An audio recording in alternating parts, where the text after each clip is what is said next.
नमस्कार दोस्तों, स्वागत है आपका आपके अपने YouTube चैनल चुन्नू जी के सेंटर पर। मैं राकेश कुमार राय चुन्ना आपके लिए लेकर आया हूं घटना चक्र बुक से सामान्य अध्ययन, जो आपका रहेगा पूर्वावलोकन सार है भारतीय राज्य व्यवस्था एवं शासन से पूर्व परीक्षा प्रश्न पत्रों का तथ्यात्मक अध्यायवार एवं बिंदुवार संकलन है। इसमें आप देख सकते हैं। तो चलिए इसको पूरा देखेंगे, और अगर आप मेरे चैनल पर नए हैं तो चैनल को लाइक शेयर सब्सक्राइब जरूर कीजिएगा। तो चलिए आगे बढ़ते हैं। आज के पॉइंट में हम लोग लगभग 100 प्रश्न देखेंगे। पहला प्रश्न है भारतीय राज्य व्यवस्था एवं शासन में जो टॉपिक है इसमें है। पहला प्रश्न आप देख सकते हैं कि कलकत्ता में सर्वोच्च न्यायालय की स्थापना का प्रावधान किया गया था। तो कलकत्ता में सर्वोच्च न्यायालय की स्थापना का प्रावधान किया गया था तो रेगुलेटिंग एक्ट 1773 में, ठीक है। इस एक्ट के दौरान 1773 में कलकत्ता में सर्वोच्च न्यायालय की स्थापना का प्रावधान किया गया था। भारत में उपनिवेशी शासन के संदर्भ में 1883 में एल्बर्ट बिल का उद्देश्य था, जहाँ तक अदालतों की दांडिक अधिकारिता का संबंध था और भारतीय तथा यूरोपीय लोगों को बराबरी पर रोकना था। चलिए अगला पॉइंट है भारतीय परिषद अधिनियम 1861 के संबंध में सही कथन है। तो विधि निर्माण के लिए अतिरिक्त सदस्यों की संख्या क्रम से कम 6 और अधिक से अधिक 12 कर दी गई, और प्रांतीय और केंद्रीय विषयों में किसी तरह का भेदभाव नहीं रखा गया। भारतीय परिषद अधिनियम 1892 लागू किया गया था 3 फरवरी 1893 को, और भारतीय परिषद अधिनियम 1892 के तहत सदस्यों को पूरक प्रश्न पूछने का अधिकार नहीं था। और भारत का संघीय न्यायालय स्थापित किया गया था 1937 में। संघीय न्यायालय याद रखिएगा। भारतीय विधान परिषद को बजट पर बहस करने की शक्ति प्राप्त हुई भारतीय परिषद अधिनियम 1892 के अंतर्गत। आप देख सकते हैं सही सुमेलित वाला सवाल ज्यादातर आता है। नियंत्रण परिषद की स्थापना ये हुआ था आपका पिट्स का भारतीय अधिनियम 1784 में। सर्वोच्च न्यायालय की स्थापना नियामक अधिनियम 1773 में, ये कलकत्ता में।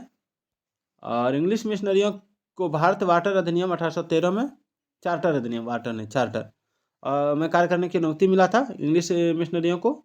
और गवर्नर जनरल की परिषद में चार्टर अधिनियम 1833 कानून सदस्य की नियुक्ति इसमें हुई थी। चलिए भारत में अंग्रेजी शिक्षा की नींव निम्नलिखित द्वारा पढ़ी थी 1813 का चार्टर एक्ट के द्वारा, general committee of public instruction 1823 और प्राच्यविद एवं आंग्लविद विवाद द्वारा।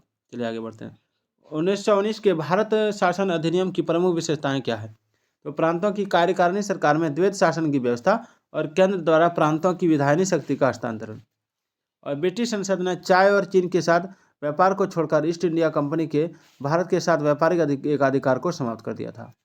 और 1813 के चार्टर अधिनियम के द्वारा कब समाप्त किया? देखिए ब्रिटिश संसद ने चाय और चीन के साथ व्यापार को छोड़कर ईस्ट इंडिया कंपनी के भारत के साथ व्यापारिक एकाधिकार को समाप्त कर दिया था। तो 1813 के चार्टर अधिनियम के द्वारा।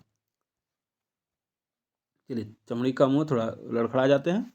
भारत का राजस्व ब्रिटिश संसद के नियंत्रण में आ गया। तो भारत का राजस्व ब्रिटिश संसद के नियंत्रण में कब आया? तो 1858 के अधिनियम से।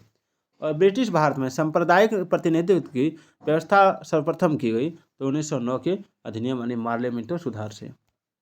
और एक मिनट इसको हाँ, भारतीय विधान पालिका प्रथम बार द्विसदन अधिनियम बनाई गई 1919 के भारत सरकार अधिनियम द्वारा। चलिए आगे बढ़ते हैं। जीएस पॉइंटर बुक देख रहे हैं, भारतीय राज्य व्यवस्था एवं शासन 2023 का है।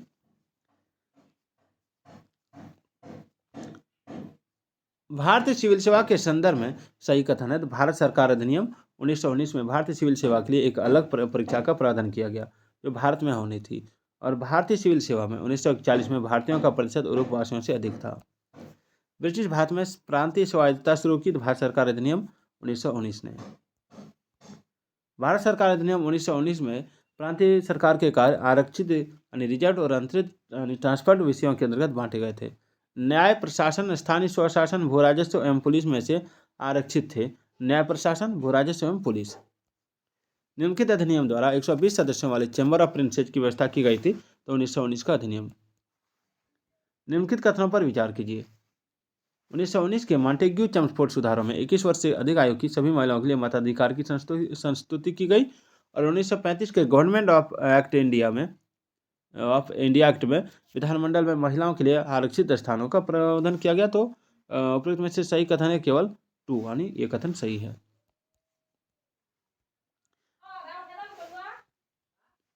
चलिए केंद्रीय विधानसभा के वे निर्वाचन जो भारतीय, इसको हटा देते हैं, शासन अधिनियम 1919 के तहत हुए। तो 1926 और 1945 के निर्वाचन।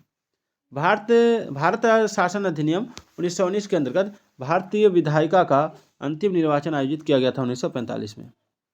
राष्ट्रपति के अध्यादेश निर्गत करने की शक्ति प्रेरित है भारत सरकार अधिनियम 1935 से, पहली बार भारतीय परिषद अधिनियम 1861 द्वारा। चलिए अगला सवाल देखते हैं। भारतवासियों को अपने देश के प्रशासन में कुछ हिस्सा लेना संभव है? तो ये बनाया गया था आपका चार्टर एक्ट 1833 में। चलिए, भारत शासन अधिनियम 1935 के तहत प्रस्तावित संघीय प्रणाली थी भारत संघ, फेडरेशन ऑफ इंडिया। भारत के संविधान में केंद्र और राज्यों के बीच किया गया शक्तियों का विभाजन आधारित है भारत सरकार अधिनियम 1935 के द्वारा। भारत सरकार अधिनियम 1935 की मुख्य विशेषता थी, इस अधिनियम में अखिल भारतीय महासंघ, भारत संघ यानी फेडरेशन ऑफ इंडिया के नाम से का प्रावधान था, और यह प्रांतीय स्वायत्तता के सूत्रपात का संकेत था, और इसने प्रांतीय स्तर पर द्वैध शासन प्रणाली को समाप्त कर केंद्र में लागू किया। एक संघीय व्यवस्था और केंद्र में द्वैध शासन भारत में लागू किया गया था 1935 के अधिनियम द्वारा। अखिल भारतीय महासंघ स्थापित करने का प्रावधान शामिल किया गया था आपका भारत सरकार अधिनियम 1935 में, और 1935 के अधिनियम द्वारा संघीय स्थापित संघ में अवशेष शक्तियां दी गई थी गवर्नर जनरल को, और संवैधानिक निरंकुशता का सिद्धांत प्रवृत्त किया गया भारत सरकार अधिनियम 1935 के द्वारा। तो दोस्तों, आज का ये वीडियो आपको कैसा लगा कमेंट करके जरूर बताइएगा। तो फिर मिलते हैं अगले वीडियो में इस तरह के और प्रश्नों के साथ। तब तक के लिए जय हिंद, जय भारत।